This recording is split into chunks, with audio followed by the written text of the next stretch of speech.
Hello, everyone, and welcome. I'm excited to have you here today. In this presentation, we're going to explore why so many of us end up in relationships that drain our energy, waste our time, and make us question our judgment.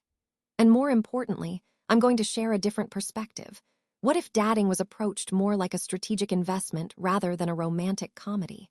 We'll look at how successful people choose their life partners the same way they pick business partners. So, let's get started and discover new ways to approach love and partnership. This slide really challenges a common misconception about love. It's not about removing emotion entirely, because that wouldn't be realistic or healthy. Instead, it's about aligning our emotions with logic. When you choose a partner like you would a business partner, you start making decisions based on facts rather than just feelings. Successful long-term relationships, just like successful businesses, require strategic thinking. That means having clear objectives, doing thorough evaluations, setting expectations, and being brave enough to walk away if the numbers, or in this case, the facts, don't add up. And here's a crucial point. Chemistry alone isn't enough. Good intentions, while important, aren't enough either. The uncomfortable truth that we often avoid admitting is that love, by itself, can't sustain a relationship. You need more than just feelings. You need a foundation built on understanding, evaluation, and sometimes tough decisions. This ties back to our overall theme that emotional connection is vital, but it must be balanced with logic to build something truly lasting. You can have incredible chemistry with someone who might make your life miserable, but that doesn't mean you should build a lasting, healthy partnership with someone whose worldview conflicts with yours. Chemistry definitely creates attraction, but compatibility is what creates longevity. The psychology here is pretty simple. It's about matching levels of emotional maturity, having aligned life goals and timelines, and compatible communication styles. It's also crucial that you share core values around money, family, and lifestyle. That's what really keeps a relationship strong over time. Now, when we talk about what a relationship should be, think of it like a job description. You're choosing someone to spend decades with, share finances, raise children, and make life-changing decisions with. And you're doing all of that based on butterflies and vibes instead of concrete compatibility factors. Honestly, that's just insanity. In business, you wouldn't hire someone without knowing exactly what role they need to fill and what qualifications they must have. So why would you approach dating any differently? Most people hope that someone wonderful just shows up and everything will magically work out, but that's a risky gamble. The key is starting with a clear job description, knowing what you need and what you're looking for. This sets the foundation for a relationship built on real compatibility, not just fleeting feelings. When it comes to building a lasting life together, these aren't shallow requirements. They form the very foundation of whether two people can truly grow together or if it's just fleeting chemistry. Let's talk about some of these key areas. First, conflict communication styles. How you handle disagreements can make or break a relationship. Then, compatible religious or spiritual beliefs. Shared values in this area often bring people closer. Shared financial values and goals are equally important. Being on the same page about money helps prevent future stress. Also, whether you're willing to relocate or not can impact long-term compatibility. And having or not having children, this is a big one that needs to be aligned early on. Now, I want to highlight non-negotiables. Think of your list not as a wish list, but as a filter, your deal breakers that protect you from self-deception. Many people hesitate here because it feels cold. But honestly, what's colder is wasting years of someone's life when you realize too late that your goals just don't match. Defining your non-negotiables is a crucial step. These are the standards that keep you honest and focused. Remember, knowing these boundaries from the start saves everyone time, energy, and heartache in the long run. When someone is infatuated, it's easy for them to behave perfectly. Everything seems ideal. But true character really shows when comfort or pressure come into play. That's when you see how they respond to your needs and boundaries, whether their actions match their words, and how they handle disappointment, stress, or conflict. It's also about observing how they treat people who can't benefit them. because that says a lot about their genuine character. In dating, this means we need to take a step back and observe over time.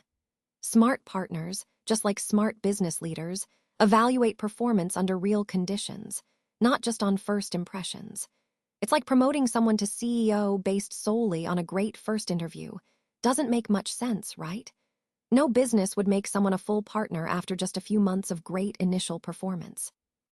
Yet, many people rush into moving in together or getting engaged after a few exciting months.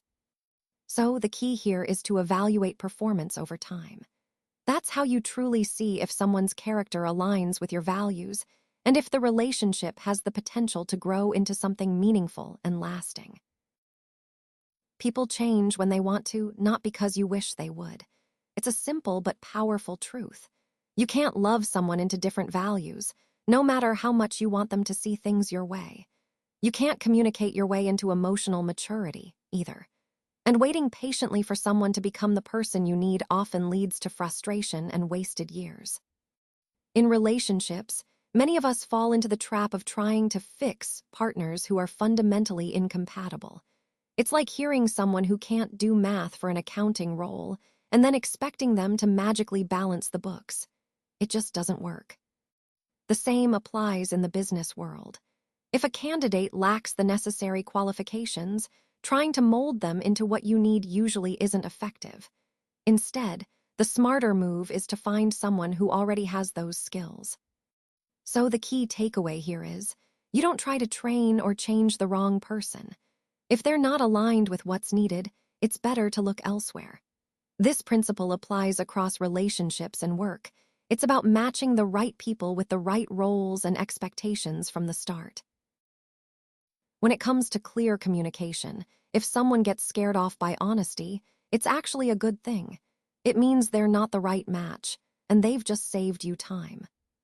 For example, you might say, "I require equal partnership in household responsibilities," or "I can't be with someone who yells during conflict." Maybe you need shared financial transparency, or you want children within the next 5 years. These are all important expectations that should be openly shared. Real communication isn't about hiding your needs or tolerating behavior you dislike. It's about being upfront. Unfortunately, many people hide their expectations, tolerate behaviors they dislike, and then grow resentful when their unspoken needs aren't met.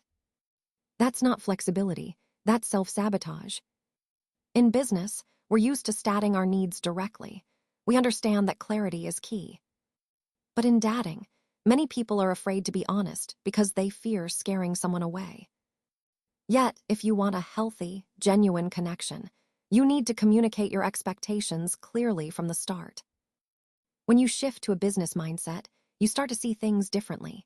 Instead of focusing on scarcity, you realize there's an abundance of options out there.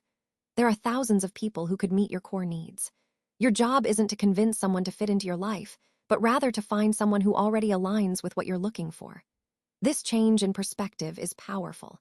It helps you approach relationships, whether personal or professional, with confidence and clarity. Scarcity thinking, on the other hand, often leads to desperate decisions. When you believe there's not enough, you might ignore red flags, compromise your values, or settle for less than you deserve, just to avoid being alone or empty-handed. It's a fear-based mindset that clouds your judgment. You might ask yourself, what if I never find anyone else? But if you think about it from a business standpoint, you'd see that there are countless qualified candidates for any role. You interview, compare, and choose the best fit. So why not apply that same logic to your personal life? When you avoid the scarcity mindset, you open yourself up to better options, healthier connections, and ultimately more fulfilling relationships. This isn't about being cold or detached. It's about being responsible and emotionally mature. You're not trying to control or change anyone. Instead, you're simply aligning with reality. When core incompatibilities become clear, it's respectful to end things. It's about evaluating consistency rather than potential. You want to observe patterns over time, not just isolated moments. During the first few months, your focus should be on gathering information, not forming emotional attachments. A business-minded approach to dating means making decisions based on evidence. It's not about how much you've invested, but whether continuing to invest aligns with your future goals. The sunk cost fallacy is a trap, thinking, I've already invested so much I should keep going. But staying just costs more time, more peace, more opportunities you might miss. In relationships, this means recognizing when things aren't working early on and acting on it. Don't wait years hoping that love will fix it. Smart business people know when to walk away. They don't pour more resources into failing projects. The same applies to relationships. Know when to cut losses and move on. Because successful relationships are truly co-ventures, not just fantasies or ideals. Both people involved need to bring real value to the table, have a shared vision, and be aligned in their goals. It's about creating partnerships that are mutually beneficial and grounded in reality. When I talk about attracting mature, intentional partners, I mean seeking out those who respect clarity and transparency from the start. It's important to invest your time wisely, only in those who truly align with your goals and values. We also need to recognize when someone is draining our energy and stop wasting time on those relationships. When you choose your partners, whether in business or in life, with intentionality, you set yourself up for success. The ultimate result: relationships that genuinely add value, relationships that support your growth and help you achieve your vision. That's the key to building meaningful, powerful connections.